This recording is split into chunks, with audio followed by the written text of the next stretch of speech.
यो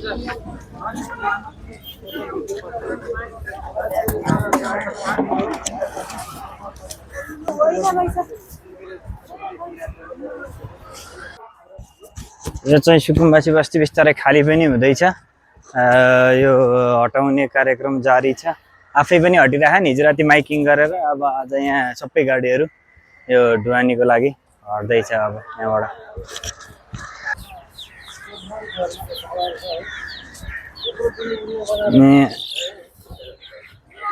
यो व्यवस्थित गर्छु भनेर भनेको छ सरकारले। अब व्यवस्थित गरे भने ठिकै हो। अब किनभने यिनीहरूलाई प्रमाणीकरण पनि गर्छन् असली चाहिँ को हुन् भन्ने कुरा, किनभने कोही कोही यतिकै जमाएर पनि बसेका हुन्छन्। सो यहाँबाट जो बुझेका मान्छेहरू उनीहरूले आफै पनि सामान ढुवानी गर्दैछन् गाडीबाट, त्यो तर्फ व्यवस्थित गर्नेतर्फ लागिरहेका छन्, आफै पनि सहयोग गरिरहेका छन्। त्यही भएर यो चाहिँ सरकारको कदम अब ठिक बेठिक त अब जनताले भन्ने जनमतले जनाइरहेको पनि छ।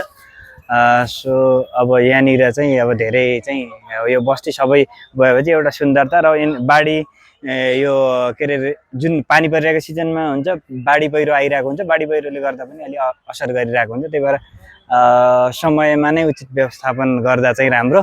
व्यवस्थापन चाहिँ गर्नु पर्यो, यत्तिकै हटाउनु भन्दा पनि व्यवस्थित पनि बनाइदिनु पर्यो। जसलाई चाहिएको छ, जसको घरबार छैन, जो असली सुकुम्बासी हुन् उनीहरूलाई चाहिँ व्यवस्थापन पनि सरकारले गरिदिनु पर्छ। हामी केही मान्छेसँग बुझ्ने पनि छौँ यसपछि। बालेन सरकार आयो भने र यो तपाईको सुकुम्बासी बस्ती उडाएसँगै तपाईहरुको बच्चाहरुको भविष्य पनि उड्छ है।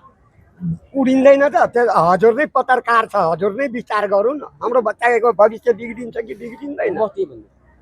हाम्रो बच्चाको भविष्य बिग्रिन्छ। तपाईको त बिग्रियो बच्चाको हाम्रो भविष्य बन्नुस् लागि हामी भन्छु बरु मरिन्छु, हामी यो ठाउँ छोडिन्न।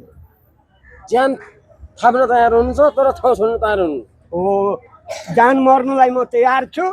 मेरो छोराछोरी भरे भागेर जाओस्, जसकै गरोस्, हामी मर्नुलाई तयार छ। मेरो भूमि कहीँ छैन। बस्ती चाहिँ अब यहाँ चाहिँ सार्ने भयो सरकारले। केही समय गरेर टेम्पोररी व्यवस्था पनि गर्ने भनेको छ। र कहिले सामान पनि सारिरहेका छन्। अब कसैको त केही छ होला, बसोबास गर्ने स्थान पनि छ होला, उनीहरू सरिरहेका पनि छन्।